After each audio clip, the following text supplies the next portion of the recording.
No hay nadie fiel como el Señor. Aférrate a Él y deja que Él guíe tus pasos. Bienvenidos a Rocking Chair. Hoy estaremos analizando el capítulo 2 de Éxodo. Por favor, tómese un momento para leer el capítulo por usted mismo. Esta es su historia, y este es su amor por usted. Antes de que hubiera una vara en las manos de Moisés, antes de que el Sinaí tronara, antes de que el Mar Rojo se dividiera, hubo mujeres que esperaron al Libertador, mujeres que, de manera silenciosa y secreta, se mantuvieron firmes contra un imperio. Mujeres que reconocieron al Salvador antes de que cualquier otra persona pudiera verlo. Y las mujeres siempre representan a la Iglesia. Las dos parteras de las que aprendimos en el capítulo 1, Sifrá y Puá, y Jocabed, la madre de Moisés, Miriam, la hermana de Moisés, la hija de Faraón. Y las mujeres de las que aprenderemos en este capítulo, las mujeres madianitas que Moisés conocerá en el desierto. Todas ellas representan a los primeros llamados a salir, la Eclesia, la Iglesia. El versículo 2 del capítulo 2 de Éxodo dice: 2. Un hombre de la familia de Leví se casó con una mujer de su propia tribu. Ella quedó embarazada y dio a luz un hijo. Y al ver que era un niño hermoso, lo escondió durante 3 meses. El 3 es el número de la vida nueva. En el tercer día de la creación, la tierra produjo vida vegetal y vegetación. Todo cobró vida en el tercer día. En el tercer día, Jesús salió de su tumba, y en el tercer mes, Moisés fue revelado al mundo. El versículo 3 dice: 3. Pero no pudiendo ocultarlo más tiempo, tomó una canasta de papiro y la calafateó con asfalto y brea. Colocó en ella al niño y la puso entre los juncos a la orilla del Nilo. Isaías 42:3 dice: No quebrará la caña cascada. Este versículo en Isaías está hablando de Cristo. Dios no solo protege lo frágil, Él elige lo frágil como el lugar donde comienza la salvación. Moisés era una caña cascada, un niño marcado para la muerte, y sin embargo, Dios no permitió que el mundo lo quebrara. Pero más importante aún, lo que podemos aprender de esto es que Dios siempre está entre los más débiles y los más heridos de nosotros. El peor pecador, la persona más destrozada, allí es donde está el Señor, y Él promete no quebrar esa caña cascada. En Éxodo, los juncos y las cañas protegieron al Salvador de Israel. En Isaías, vemos que el Salvador del mundo protege a la caña. ¿Por qué Jocabed ya no podía ocultar más a Moisés? Porque probablemente había espías vigilando. Es posible que Amram y Jocabed, los padres de Moisés, estuvieran siendo chantajeados. Alguien se dio cuenta de que estaban escondiendo a un niño y, probablemente, pedían algo a cambio de guardar el secreto. Así vemos que la familia finalmente decide entregar a Moisés. Pero Jocabed no podía obligarse a sí misma a simplemente arrojar a Moisés a los cocodrilos. Así que le fabricó un arca, como el arca de Noé, y lo colocó entre los juncos. Estos son hierbas altas que habrían mantenido el arca inmóvil en el río. Jocabed esperaba que alguien más encontrara a Moisés y lo salvase. De ese modo, ella podría decir honestamente que lo entregó al río y, aún así, él estaría seguro y oculto en otro hogar. Quizás incluso lo planearon. Tal vez tenían a alguien que ya estaba programado para recoger a Moisés en el río por la noche, cuando no hubiera nadie alrededor. Sin embargo, Dios tenía otros planes. Moisés sería criado en la misma casa que decretó su muerte. En la orilla del río se encontraba una niña llamada Miriam, la hermana mayor de Moisés. Ella observaba. Ella esperaba. Se negó a dejar a su hermano solo en las aguas de la muerte. El Midrash, el antiguo comentario judío, dice que porque ella esperó y vigiló a Moisés durante 1 hora, Dios e Israel esperarían por ella durante 1 semana mientras dormía fuera del campamento, porque había pecado contra Dios. Dios nunca olvida ni una pequeña cosa que hagas por Él. Vemos en este pasaje que la hija de Faraón vino al río para bañarse, y ve la pequeña arca que transportaba al Salvador de Israel, y al dador de la ley, que cambiaría el mundo. Y ella tiene compasión de él. El versículo 7 dice, 7. Entonces su hermana le preguntó a la hija de Faraón, ¿quieres que vaya a buscar a una de las mujeres hebreas para que te amamante al bebé? 8. Sí, ve, respondió ella. Entonces la joven fue y buscó a la madre del bebé. 9. La hija de Faraón le dijo, llévate a este niño y amamántalo por mí, y yo te pagaré. Así que la mujer tomó al bebé y lo amamantó. 10. Cuando el niño creció, ella lo llevó a la hija de Faraón, y él se convirtió en su hijo. Ella le puso por nombre Moisés, diciendo, yo lo saqué de las aguas. Fíjese en que Jocabed entregó a Moisés al río Nilo, pero Dios se lo devolvió e incluso le pagó para que amamantara a su propio hijo. Y luego, el aliado más improbable de todos. La hija del tirano se convierte en la protectora del libertador. Ella ve el arca. Ella escucha el llanto. Ella abre su corazón. Una mujer gentil criando al Salvador de Israel en el mismo palacio que buscaba su muerte. Esto es ironía divina. Esto es Dios riéndose de Faraón. Y es una imagen de las naciones, la iglesia gentil, reconociendo al libertador cuando él aparece. Dirijamos ahora nuestra mirada y observemos de cerca el arca que Jocabed creó para su hijo Moisés. Esta arca que ella creó, el arca que llevaría a Moisés a salvo por el río de la vida, se llama en hebreo Teba. Esta es la misma palabra usada para describir el arca que Noé construyó para reiniciar el mundo. Ambas arcas, el arca de Noé y el arca de Moisés, llevarían a un libertador a través de las aguas del juicio. Ninguna de las dos, ni el arca de Noé ni el arca de Moisés, tenía forma alguna de ser timoneada, propulsada o detenida. Ambas arcas serían dirigidas por el Espíritu hacia su destino. Y permítanme decir aquí que Jesús es la tercera arca. Y al igual que las dos primeras, cualquiera que esté en Cristo no tiene el control de la velocidad, la dirección o el destino. Eventualmente, cada cristiano tendrá que soltar cualquier control que crea tener sobre su vida. Usted no tiene el control. Simplemente está allí para el viaje. Y el arca de Noé llegaría a descansar en la cima de una montaña. En las Escrituras, una montaña representa la autoridad del gobierno. Y cuando Noé salió del arca, Dios le dio 7 leyes, que ahora llamamos las leyes de Noé. Moisés también sería llevado ante un gobierno, el gobierno de Egipto. Pero eventualmente, Moisés ascendería a la montaña de Dios y recibiría la ley bajo la cual Cristo debía vivir, para calificar como nuestro sacrificio. Y ese gobierno que Moisés nos daría ha superado al gobierno de Egipto, y ha superado a cada gobierno que ha existido o existirá. Y al igual que Noé y Moisés, Cristo también ascendería a la montaña definitiva. Él ascendería para tomar el mando sobre el gobierno de Dios. Y para todo aquel que viene a Él, Él pone ese gobierno en nuestros corazones. Cuando Moisés nació, el Midrash nos dice que toda la casa se llenó de luz. Jocabed y Amram, los padres de Moisés, lo miraron y dijeron, Él es bueno.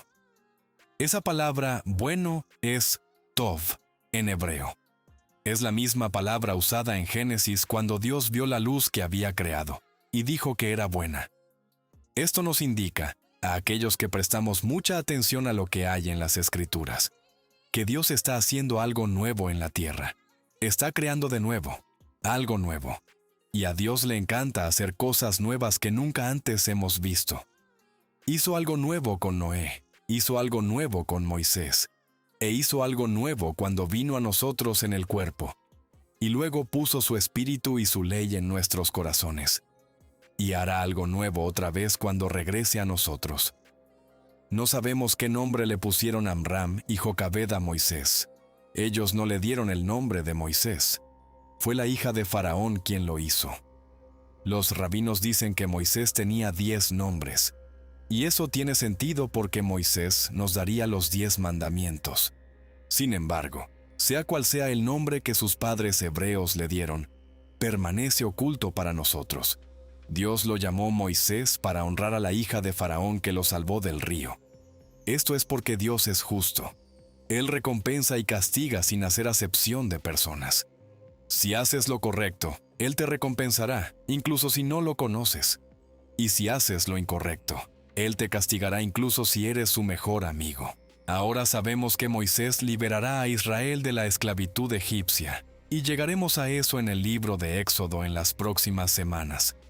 Sin embargo, hizo más que solo liberar a Egipto de la esclavitud. Él liberó a Leví del asesinato que había en sus corazones. Recuerden que Moisés es levita. Quiero compartir algo muy interesante con ustedes que quizás nunca hayan escuchado antes. La madre de Moisés, Jocabed, fue una de las hebreas originales que entraron por primera vez en Egipto. Ella nació de Leví, hijo de Jacob, entre los muros de Egipto al entrar en la ciudad. Amram nació más tarde en Egipto. Él es el nieto de Leví. Así que Amram se casa con su tía y procrea a Miriam, a Aarón y Moisés. Este es un poderoso milagro que es como el milagro de Sara teniendo a Isaac en su vejez. Los rabinos dicen que Dios renovó milagrosamente a Jocabed en su vejez y la hizo joven y bella de nuevo. Así que Amram es levita, al igual que Jocabed, lo que hace que Miriam, Aarón y Moisés sean todos de la tribu de Leví. Y quiero que recuerden que Leví es un asesino. Jacob habló de esto en sus últimos momentos cuando les decía a sus hijos lo que les sucedería a ellos y a sus descendientes más adelante en la historia. Y en este mismo capítulo, uno de los primeros actos que vemos de Moisés es asesinar a un egipcio. El versículo 11 dice: vio a un egipcio golpeando a un hebreo, a uno de su propio pueblo. 12. Mirando a un lado y a otro y no viendo a nadie, mató al egipcio y lo escondió en la arena. Ahora bien, hay un midrash fascinante sobre este versículo en particular, y quiero compartirlo con ustedes porque es difícil ver por qué Moisés mataría al egipcio. ¿Por qué no simplemente intercedió y detuvo al capataz egipcio que golpeaba al hebreo? Bueno, hay una historia de fondo para este versículo específico que se encuentra en el midrash. El egipcio que estaba golpeando al hebreo lo hacía, según los rabinos, porque el hebreo sorprendió al egipcio acostándose con su esposa. Se dice en el midrash que el capataz se sentía muy atraído por la esposa de este hebreo, por lo que le buscaba tareas al hebreo para que las hiciera por la noche, y luego él entraba y se acostaba con su esposa. El hebreo los sorprendió y comenzó a mostrar signos de insubordinación durante el día. Es probable que Moisés supiera todo esto, y después de que Moisés mató al egipcio, pensó que nadie lo había visto. Pero el pecado siempre tiene un testigo. Al día siguiente salió de nuevo y vio a 2 hebreos peleando entre sí.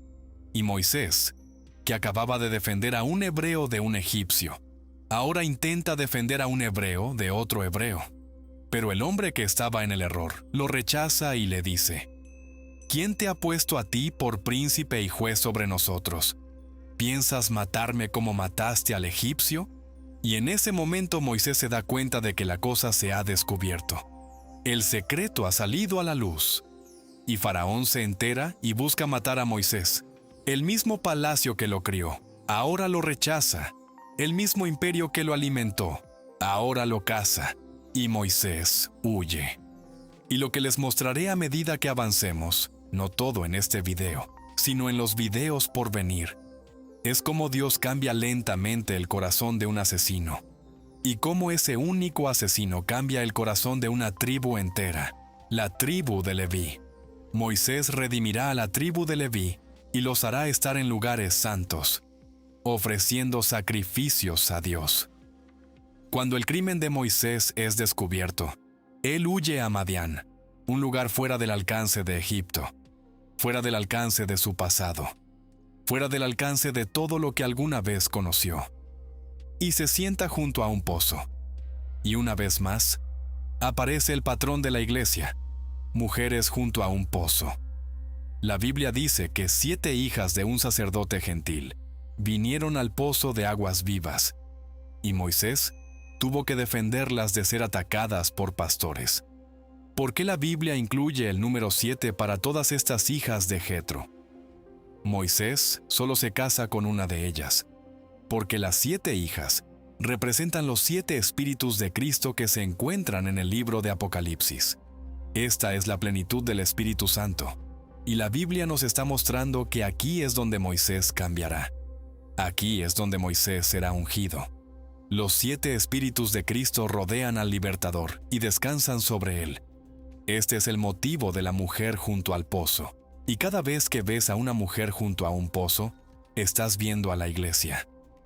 Los pozos son lugares donde se forman familias de pacto. Rebeca, Raquel, Séfora y más tarde, una mujer samaritana que se encuentra con el Mesías. El pozo es el lugar donde el libertador se encuentra con la novia. Moisés rescata a estas mujeres y ellas lo reciben en su hogar. Es la iglesia de nuevo, dando la bienvenida al libertador y formando un nuevo hogar con él. Durante 40 años, Moisés aprenderá mansedumbre y fidelidad en Madián, junto a un sacerdote gentil, que servía al único Dios verdadero de Israel, incluso antes de que Israel pudiera hacerlo. Él aprenderá el camino del Señor. El camino es estrecho. Moisés no tiene muchas opciones. Él no tiene el control.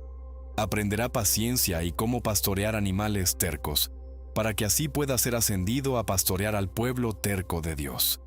Y mientras Moisés cuida ovejas en Madián, algo está sucediendo allá en Egipto. El rey de Egipto muere, pero la muerte no termina con la opresión. El nuevo faraón es tan cruel como el antiguo, y los hijos de Israel gimen bajo su esclavitud. Ellos claman. Su clamor sube hasta Dios. Y esto es lo que quiero que vean: un patrón de liberación. Cuando el mundo necesita un libertador, Dios envía un bebé. Los imperios confían en ejércitos, reyes y decretos, pero Dios confía en un bebé vulnerable que llora. Faraón construye ciudades, Dios construye una cuna. Cuando la oscuridad se levanta, Dios responde con un infante. Este patrón recorre toda la historia de las Escrituras. Abraham y Sara, Isaac y Rebeca, Judá y Tamar, Jacob y Raquel, Moisés y Miriam. El hombre carga con la nación, la mujer carga con la promesa. Juntos revelan al libertador. Set, nacido para portar el linaje del Mesías y para volver a unir a Adán y Eva tras la pérdida de sus 2 primeros hijos.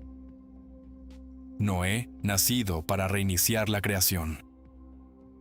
Él trajo descanso sobre la tierra y nos dio las primeras leyes que tenemos, las 7 leyes de Noé. Isaac, nacido de un vientre estéril. Él demostró el amor del Evangelio al cargar la madera del sacrificio sobre su espalda, subiendo al monte santo de Dios, en el cual Jesús sería crucificado más tarde. José, nacido en una familia rota. Él fue quien más se pareció a Cristo en el sentido de que salvó primero a los gentiles y luego se volvió hacia los judíos y los perdonó por haberlo traicionado. Sansón, nacido bajo la opresión. Él juzgaría a Israel y lo salvaría de los filisteos en un acto de sacrificio al final de su vida, tal como hizo Cristo. Samuel, nacido de las lágrimas. Siendo un niño pequeño, él podía escuchar la voz de Dios cuando nadie más podía hacerlo. David, nacido olvidado en los campos. Él se despojaría de sus ropas y danzaría ante el Señor frente a todo Israel, porque no se avergonzaba de ser asociado con su Hijo, Jesucristo, quien también sería despojado de sus ropas y colgado en un madero frente a todo Israel. Juan el Bautista, nacido para terminar con el silencio. El más grande profeta que jamás haya caminado sobre la tierra, pero aún así, no tan grande como el más pequeño de nosotros que somos bautizados en el Espíritu. Juan habló de cosas que nadie había escuchado antes. El bautismo para lavar el pecado y el arrepentimiento, no solo por lo que haces, sino por lo que eres. Y finalmente, Jesús, nacido bajo un decreto de muerte, oculto en Egipto, el libertador de libertadores. Al igual que Moisés, cuando Jesús era un bebé, fue llevado deprisa para esconderse de los oficiales que buscaban matarlo. Al igual que con Moisés, muchos niños murieron cuando él vino al mundo. Al igual que Moisés, el Señor fue educado bajo una potencia extranjera, Roma. Al igual que Moisés, quien dejó de dormir con su propia esposa para estar listo cada vez que Dios viniera a hablarle, Jesús renunciaría al derecho de tener su propia familia terrenal. Al igual que Moisés, Cristo fue el hombre más poderoso de la tierra, alimentando a miles con un solo pan, resucitando a los muertos, caminando sobre el agua, expulsando demonios, y sin embargo, manso, de corazón tierno, de voz suave, sufrido y dispuesto a soportar la falta de respeto de personas que eran inferiores a él.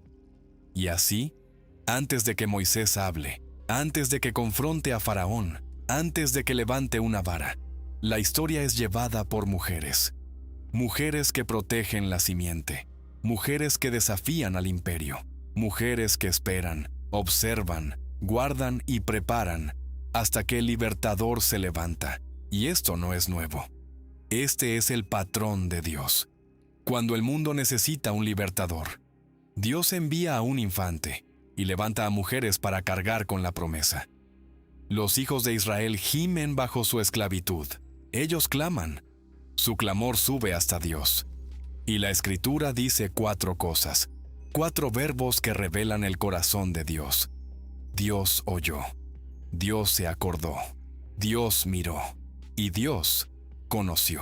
Dios oyó su gemido, porque ningún clamor es demasiado pequeño para Él. Dios se acordó de su pacto, porque Él nunca olvida sus promesas. Dios miró a los hijos de Israel, porque Él es el Dios que ve. Y Dios conoció, porque Él entra en el sufrimiento de su pueblo. Y aquí es donde termina el capítulo. No con Moisés hablando, ni con Moisés liderando, ni con Moisés realizando milagros, sino con Dios preparando. Preparando a un hombre, preparando a una nación, preparando a un libertador que aún no sabe que es un libertador, preparando una historia que sacudirá al mundo. Antes de la zarza ardiente, antes de las plagas, antes del Mar Rojo, antes del Sinaí. Hay un Dios que oye, recuerda, mira y conoce. Y hay un hombre en el desierto que piensa que su vida ha terminado, sin saber que su vida está a punto de comenzar. Este es el Rocking Chair, y usted está escuchando mis permutaciones. El próximo video de Rocking Chair será sobre Éxodo, capítulo 3. El Salmo 34, versículos 17 y 18 dice: Los justos claman, y el Señor los oye. Él los libra de todas sus angustias. El Señor está cerca de los quebrantados de corazón, y salva a los que están abatidos de espíritu. Sus tiernas misericordias son nuevas cada mañana. Su amor nunca falla. No hay nadie fiel como el Señor. Él es un amigo verdadero que se mantiene más cerca que incluso un hermano. Esta es su historia, y este es su amor por usted.